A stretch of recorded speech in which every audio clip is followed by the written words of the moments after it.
Halo Bapak Mama, kembali lagi bersama kami di Klinik Digitalisasi. Kali ini kami akan membahas tentang anggaran dasar koperasi konsumen. Bab 1 ada pendirian. Di sini ada nama dan tempat kedudukan. Untuk nama koperasi terdiri dari 3 suku kata. Sedangkan untuk tempat dan kedudukan memuat wilayah kerja koperasi. Selanjutnya ada landasan, asas, dan prinsip koperasi. Untuk landasan koperasi berlandaskan pada Pancasila dan Undang-Undang Dasar 1945. Dan untuk asas koperasi berdasar atas asas kekeluargaan. Selanjutnya ada prinsip koperasi. Koperasi melakukan kegiatan berdasarkan prinsip. Yang pertama, keanggotaan bersifat sukarela dan terbuka. Yang kedua, pengelolaan dilakukan secara demokratis. Yang ketiga, pembagian sisa hasil usaha dilakukan secara adil. Yang keempat, pemberian balas jasa yang terbatas terhadap modal. Yang kelima, kemandirian. Dan dalam pengembangan koperasi melaksanakan pula prinsip-prinsip koperasi sebagai berikut. Yang pertama, pendidikan perkoperasian, dan yang kedua, kerjasama antar koperasi. Selanjutnya, ada visi, misi, dan tujuan. Nah, untuk visi misi itu ditetapkan dari awal koperasi itu dibentuk. Sedangkan koperasi bertujuan meningkatkan kesejahteraan anggota pada khususnya dan masyarakat pada umumnya, sekaligus sebagai bagian yang tidak terpisahkan dari tatanan perekonomian nasional yang demokratis dan berkeadilan. Setelah itu ada jangka waktu berdirinya koperasi. Nah, jika dalam pendirian ada jangka waktu yang ditentukan oleh pengurus, maka dapat diisi jangka waktunya. Jika tidak ada, maka jangka waktunya itu tidak terbatas. Selanjutnya ada jenis koperasi. Di sini yang kita bahas yaitu koperasi konsumen, maka koperasi ini termasuk dalam jenis koperasi konsumen.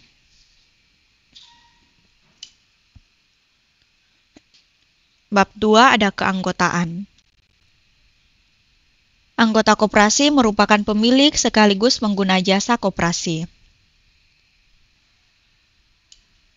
Selanjutnya ada syarat-syarat keanggotaan. Persyaratan untuk diterima menjadi anggota sebagai berikut. Yang pertama, warga negara Indonesia. Yang kedua, mempunyai kemampuan penuh untuk melakukan tindakan hukum. Setelah itu, telah menyatakan kesanggupan tertulis untuk melunasi simpanan pokok dan simpanan wajib yang besarnya berdasarkan keputusan rapat anggota. Setelah itu ada berakhirnya keanggotaan. Keanggotaan berakhir apabila yang pertama, anggota bersangkutan meninggal dunia. Yang kedua, koperasi membubarkan diri atau dibubarkan oleh pemerintah. Yang ketiga, berhenti atas permintaan sendiri. Atau yang keempat, diberhentikan oleh pengurus karena tidak memenuhi lagi persyaratan keanggotaan atau melanggar ketentuan anggaran dasar atau anggaran rumah tangga dan ketentuan lain yang berlaku dalam koperasi. Setelah itu, kedudukan anggota sebagai pemilik. Kedudukan anggota sebagai pemilik mempunyai tanggung jawab untuk mengembangkan organisasi, kelembagaan, dan usaha yang diwujudkan dalam bentuk yang pertama, memperkuat ekuitas atau modal sendiri dengan membayar simpanan wajib secara rutin. Yang kedua, bersedia secara sukarela menetapkan kelebihan dana untuk ditempatkan pada koperasi dalam bentuk modal penyertaan maupun simpanan lainnya. Yang ketiga, berpartisipasi aktif setiap ada kegiatan rapat yang diselenggarakan oleh koperasi. Setelah itu, kedudukan anggota sebagai pengguna jasa. Kedudukan anggota sebagai pengguna jasa diwujudkan dengan partisipasi aktif untuk memanfaatkan kegiatan usaha melalui transaksi jasa simpanan dan transaksi jasa pinjaman oleh anggota terhadap koperasi. Setelah itu, hak dan kewajiban anggota. Nah, mengapa adanya hak dan kewajiban anggota? Agar supaya anggota dapat mengetahui hak-hak dan kewajiban mereka selama menjadi anggota koperasi. Setelah itu ada calon anggota. Calon anggota memiliki hak-hak sebagai berikut. Yang pertama, memperoleh pelayanan koperasi. Yang kedua, menghadiri dan berbicara dalam rapat anggota. Yang ketiga, mengajukan pendapat, saran, dan usul untuk kebaikan dan kemajuan koperasi. Dan yang keempat, tidak berhak dipilih menjadi pengurus dan pengawas. Setelah itu ada anggota luar biasa. Anggota luar biasa adalah orang yang bermaksud menjadi anggota, akan tetapi tidak memenuhi seluruh syarat sebagai anggota.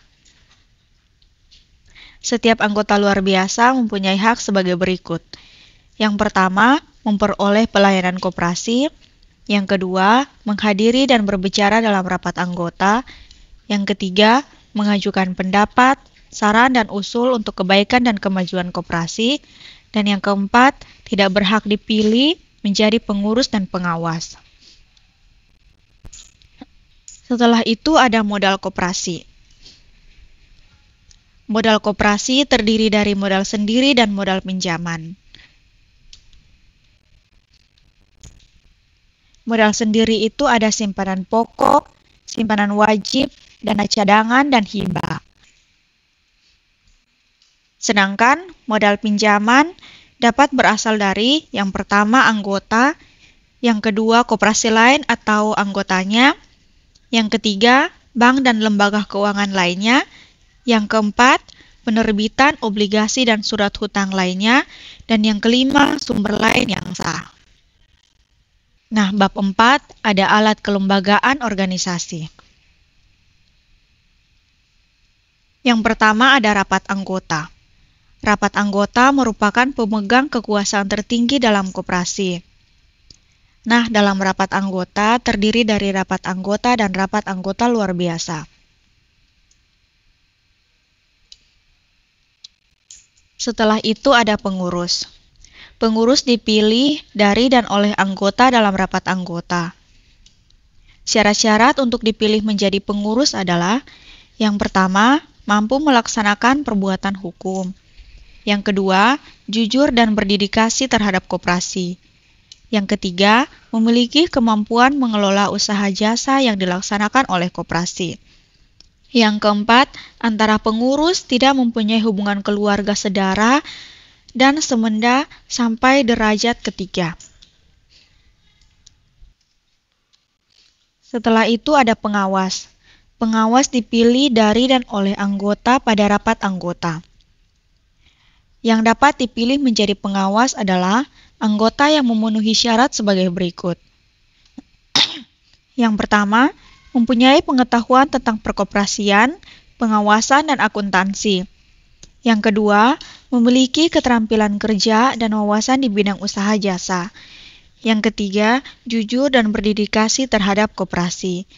Yang keempat, sudah menjadi anggota sekurang-kurangnya 2 tahun. Persyaratan untuk dapat dipilih menjadi pengawas diatur lebih lanjut dalam anggaran rumah tangga atau peraturan lainnya.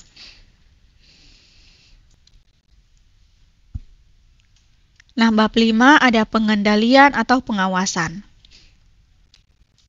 Yang pertama, pengendalian atau pengawasan internal. Sistem pengendalian internal bertujuan untuk melindungi harta-harta kekayaan koperasi, pencegahan terjadinya penyimpangan, memelihara kecermatan dan ketelitian data akuntansi, meningkatkan efisiensi, serta mendorong kepatuhannya peraturan dan kebijakan manajemen yang telah ditetapkan. Setelah itu, ada pengendalian atau pengawasan eksternal. Pengendalian atau pengawasan oleh akuntan publik melalui kegiatan pemeriksaan akuntan atas kehendak pengawas, pengurus, ataupun anggota yang mendapatkan pengesahan rapat anggota. Nah, bab 6 ada kegiatan usaha. Untuk mencapai tujuan, koperasi menyelenggarakan kegiatan usaha utama berupa minimarket modern untuk menyediakan kebutuhan sehari-hari yang diperlukan oleh anggota dan non-anggota. Dalam melaksanakan kegiatan usaha, koperasi wajib memiliki surat izin usaha dan surat izin lainnya dari instansi yang berwenang sesuai ketentuan peraturan perundang-undangan yang berlaku. Setelah itu ada usaha pendukung. Nah, untuk meningkatkan efisiensi dan daya saing usaha utama tersebut, koperasi perlu melakukan usaha pendukung. Dalam melaksanakan kegiatan konsumen, koperasi wajib memperhatikan skala ekonomi dan kelayakan usahanya, serta kebutuhan anggota dan masyarakat konsumen. Setelah itu ada usaha tambahan. Selain melaksanakan kegiatan usaha, koperasi perlu melaksanakan usaha tambahan. Nah, bab ini berkaitan dengan sisa hasil usaha. Yang pertama, cara pembagian. Mengacu pada keputusan rapat anggota, sisa hasil usaha disisihkan terlebih dahulu untuk dana cadangan dan sisanya digunakan untuk yang pertama, anggota sebanding dengan transaksi usaha yang dilakukan oleh masing-masing anggota dengan koperasi. Yang kedua, anggota sebanding dengan jumlah kepemilikan simpanan wajibnya. Yang ketiga, dana pendidikan perkoperasian kepada anggota.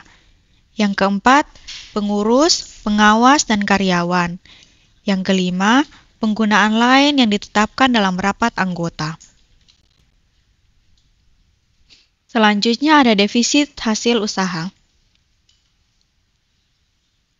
Dalam hal terdapat kerugian usaha, koperasi dapat menggunakan dana cadangan. Penggunaan dana cadangan ditetapkan berdasarkan rapat anggota. Dalam hal dana cadangan yang ada tidak cukup untuk menutup kerugian usaha, defisit hasil usaha dibebankan kepada periode buku tahun berikutnya. Bab selanjutnya, pengelolaan organisasi dan usaha. Pengelolaan organisasi dan usaha koperasi secara keseluruhan merupakan tanggung jawab pengurus. Dan untuk memenuhi permintaan anggota akan penyediaan produk-produk layanan, usaha simpan pinjam wajib disusun database kebutuhan layanan simpan pinjam bagi anggota dan masyarakat.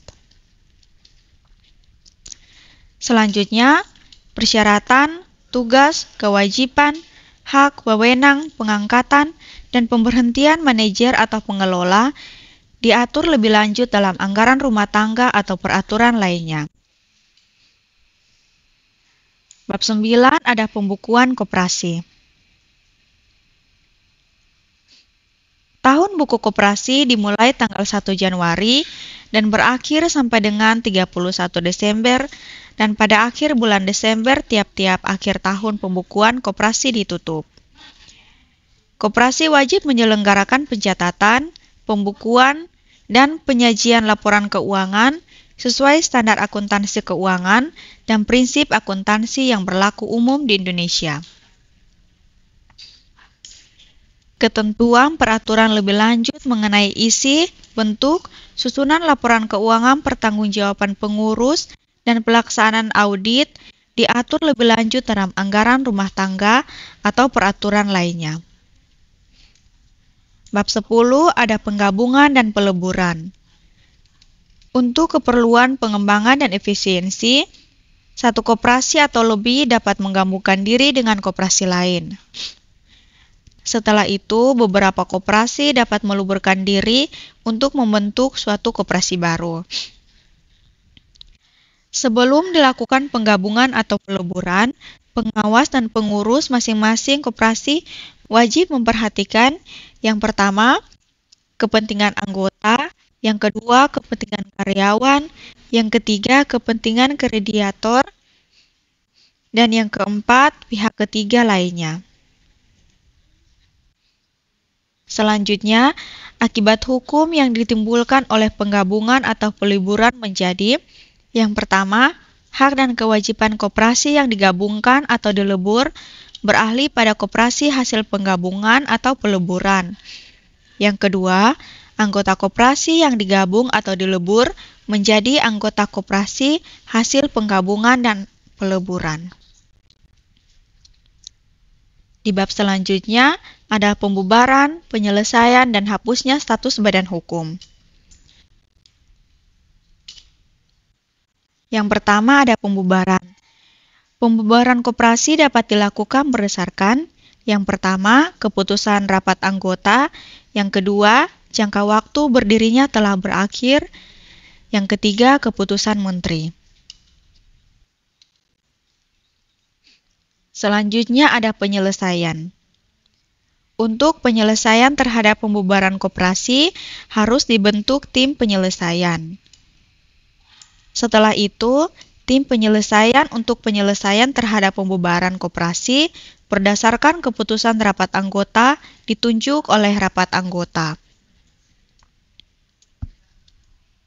Selama dalam proses penyelesaian terhadap pembubaran, koperasi tidak diperbolehkan melakukan perbuatan hukum kecuali untuk memperlancar proses penyelesaian. Selanjutnya ada tanggungan anggota. Bila mana koperasi dibubarkan dan pada saat penyelesaian pembubaran, ternyata bahwa kekayaan koperasi tidak mencukupi untuk melunasi segala perjanjian dan kewajiban, maka anggota dan mereka yang telah berhenti sebagai anggota dalam waktu 1 tahun sebelum pembubaran koperasi diwajibkan menanggung kerugian itu masing-masing sebatas simpanan pokok dan simpanan wajib di koperasi.